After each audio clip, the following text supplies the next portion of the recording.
샬롬, 주님의 이름으로 인사드립니다. 우리 잠시 기도하고 주님의 도우심을 바라겠습니다. 하나님, 저희들이 이제 세 번째 시간 함께 생각합니다.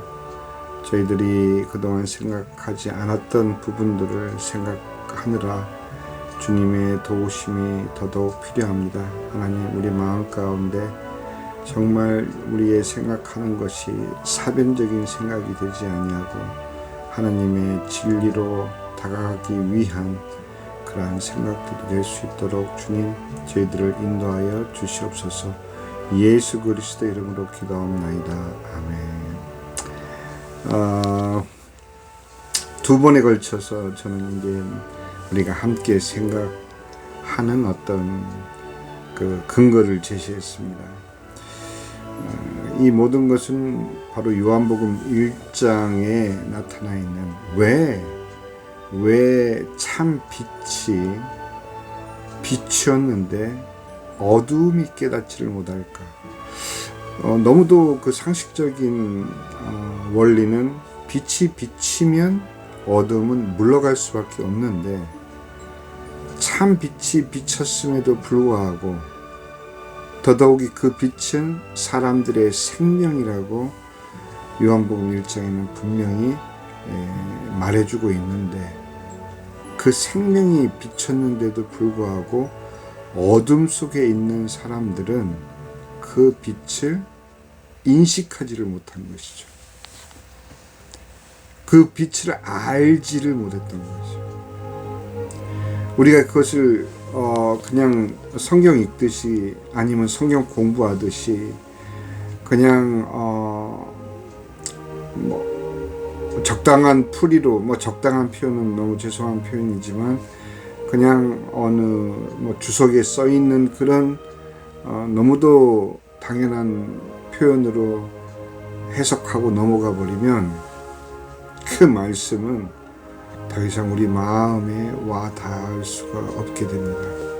제가 왜 이토록 많은 시간을 투자해서 요한복음 1장에 머물러 있느냐 하면 요한복음 1장에서 우리가 하나님의 마음을 만나지 못하면 요한복음 나머지의 부분에서 예수님이 자기 자신에 대한 7번의 증언과 또 그 증언을 프루브하기 위한 표적으로서의 그 7번의 그 기적이 정말 깨달아지기가 어렵게 됩니다.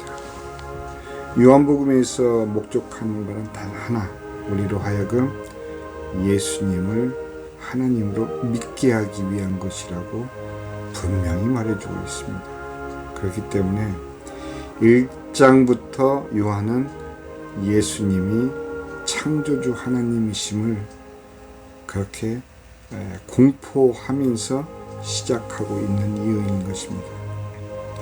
오늘 우리가 이제 현실적인 인류가 걸어온 현실적인 그 지성사의 과정에서 실제 아담이 하나님의 그 계명을 받았는데 그 계명을 불순종한 그 거의 같은 DNA, 같은 유전자를 물려받은 인류의 그 형태를 우리가 너무도 잘 알고 있는 3명의 사상가를 통해서 우리가 생각을 해볼 것입니다.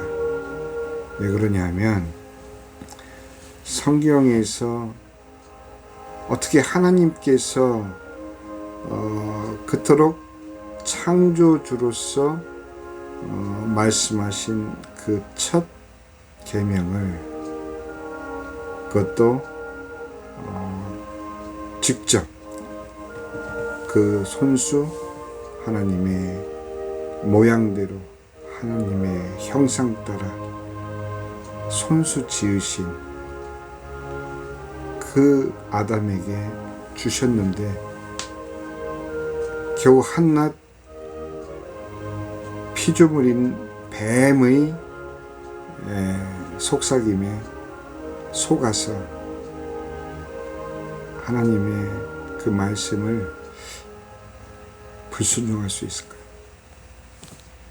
이게 동화 같은 이야기지만 실제 하는 그 증거를 이제 제가 오늘 세 분의 사상가를 통해서 말씀을 드리겠습니다. 첫 번째는 중세 스콜라 철학의 대가죠. 토마스 아퀴나스의 경우입니다. 사실 토마스 아퀴나스가 중세에 그 신학대전이라는 방대한 그 신학 총서를 쓸 때에 캐톨릭 교회의 그 영향은 거의 극치에 이르렀을 때입니다. 그런데 왜 토마스 아퀴나스는 그때 어느 누구도 생각하지 않은 새로운 세계관을 우리에게 제시를 합니다. 당연히 캐톨릭의 전성기에 캐톨릭 신학을 집대성한 신학대전을 작성할 수 있죠. 그런데 그는 사실 다른 의도를 가지고 있었습니다. 그건 뭐 저만의 해석일 수도 있겠는데 다른 학자들의 해석은 저는 그분들의 의견으로 존중하고,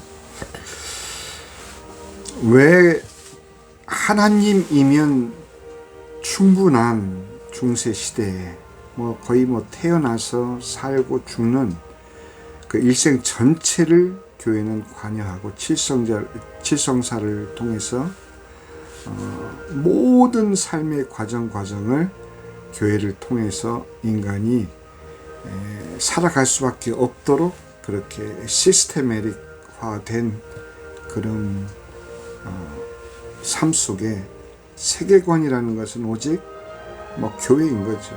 교회와. 그런데 그런 인간의 사상에 토마스 아퀴나스는 처음으로 이분법이라는 것을 경험하게 만듭니다. 사실 토마스 아퀴나스가 목적했던 것은 왜 그렇잖아요. 어떤 비교되는 다른 세계도 없이, 어떤 자극되는 어떤 동기도 없이 그냥 무조건 처음부터 끝까지 종교에서 시작해서 종교로 살다 종교로 끝나는 그런 삶이 사실 의욕이 넘치는 삶이 되겠습니까?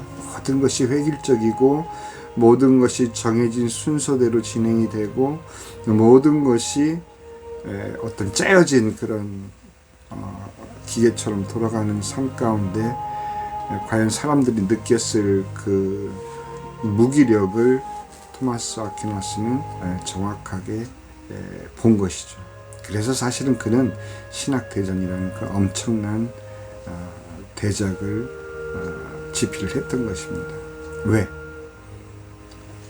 전체적으로 보면 교회가 모든 것을 주장하는 것처럼 그렇게 보여지는 세계인데 사람들은 무기력하게 살아가고 있었던 때였기 때문에 얼마나 우리가 믿고 있는 바 그 캐톨릭 신앙이 또 그 하나님이 절대적인 하나님이신지를 비교할 대상을 그 아퀴나스는 자연으로 삼은 거죠. 그래서 그는 처음으로 이렇게 줄을 긋고 하층부와 상층부로 세계관을 나눈 것입니다. 그래서 하층부는 자연의 세계, 그리고 상층부는 은혜와 초월의 세계. 그렇게 이 아퀴나스는 처음으로 인간의 어떤 인류의 지성사에 이분법적인 세계관을 제시를 했습니다. 왜 그러냐 하면은 초월과 제가 이 부분 정리한 부분을 조금 전달을 해드릴게요. 그는 세계관을 설명하기를 하층부는 보이는 자연세계, 상층부는 보이지 않는 하나님의 은총세계로 구분하여 아무 생각 없이 가톨릭 교회에 의해 맹목적으로 신앙생활하는 당시 사람들에게 자연으로는 세계를 모두 이해할 수 없고 하나님의 은총이 인간 세계에 반드시 필요하다는 신앙의 중요함을 일깨워 그들의 신앙에 활기를 불어 넣어주고자 이분법적으로 세계관을 제시한 것. 그것이 그의 목적이었어요. 그런데 그것을 받아들은 인류는 그것을 어떻게 이해를 했느냐. 아, 그렇구나. 사실 한 번도 인간의 존재를 한 번도 하나님에게서 떼어놓고 생각하지를 못해왔던 천년의 역사를 가진 인류의 사상이, 지성이 처음으로 하나님을 상층부로 구분짓는, 우리가 살고 있는 자연과 살고 있는 이 현실과 하나님이 계신 은총과 초월의 세계를 처음으로 구분할 수 있다라는 가능성을 그들은 맛본 것이에요. 아퀴나스는 그렇게 구분해서 하나님의 은총 세계를 강조하려는 목적이 있었는데 그것을 받아든 인간들은, 인류들은 아하, 구분할 수 있구나. 하나님과 인간은 분리될 수 있구나. 이렇게 받아들입니다. 이것이 나중에 어떻게 연결이 되는지는 여러분들이 이미 알고 계시지 않습니까? 두 번째. 자, 그렇게 해서 이제 문예부흥으로 사람들은 더욱이 종교개혁으로 캐톨릭에서 이제 그 종교의 억압에서 신앙의 자유를 찾아서 분리된 개신교로 말미암아 신앙의 자유뿐만 아니라 인간의 이성이 아주 활발하게 꽃을 피우는 문예부흥 르네상스를 통해서 인간의 지성은 완전히 그 희열을 맛보게 됩니다. 그래서 꽃을 피우던 그 문예부흥은 웬일이죠? 이 계몽주의에 들어서서 정말 더더욱 인간이 생각하기를 이대로만 간다면은 인간에 의해서 낙원은 이 지상에 건설될 수 있겠구나, 이렇게 생각하면서도 뭔가 모를 공허함, 가슴 속에 있는 뭔가 모를 공허함, 그것을 데카르트가 발견한 것이죠. 데카르트는 이게 무엇일까? 그는 바로 의심할 수 있는 모든 것을 의심하기 시작하면서 자기의 존재를 증명하려고 노력을 했습니다. 도대체 나의 존재는 무엇일까? 그는 모든 의심할 수 있는 것을 의심한 끝에 결국 의심하고 있는 자신조차 의심을 하게 됩니다. 그러나 여전히 나의 존재는 증명해낼 수가 없었던 거죠. 그래서 그는 정말 나는 어떤 존재인지를 이렇게 말했습니다. 나는 생각한다. 고로 나는 존재한다. 이게 무슨 3살 배기가 할 수 있는 이야기도 아니고 우리가 생각하면 굉장히 우스운 말이지만 이것이 또 엄청난 파장을 불러옵니다. 자, 아퀴나스가 하나님의 은총 세계를 강조하고 이 하나님의 은혜가 우리에게 얼마나 중요한지를 강조하려고 한 얘기를 인류는 인간과 하나님은 분리될 수 있구나 라고 처음으로 생각했던 것처럼, 데카르트가 얘기한 나는 생각한다 고로 나는 존재한다라는 이 명제를 받아든 인류는 나의 존재가 바로 있구나, 나의 존재의 시작이 바로 있구나, 우리는 정말 하나님께로 다시 돌아가지 않아도 우리 마음속에 있는 공허를 채울 수 있는 나의 존재 확인이 이 데카르트에 의해서 절대 좌표로 만들 수 있구나. 그 전에 절대 좌표는 하나님이었거든요. 모든 시작점은 하나님으로부터 시작되었던 인간의 생각은 인간으로부터 그것이 출발할 수 있구나라는 그런 인본주의의 완전한 그 좌표를 삼을 수 있었던 거죠. 이해가 되십니까? 우리 자녀들은 이렇게 이해를 하면 돼요. 그동안은 하나님 없이는 아무 생각도 없었어요. 그냥 인간이라는 존재는 따로 떼어내서 생각할 수조차도 없었는데, 아퀴나스에 의해서 사람들은 처음으로 하나님과 인간이 분리될 수 있구나라고 자연, 우리가 살고 있는 자연의 현실과 이 현실 속에서의 자연, 우리가 자연 속에 살고 있지 않습니까?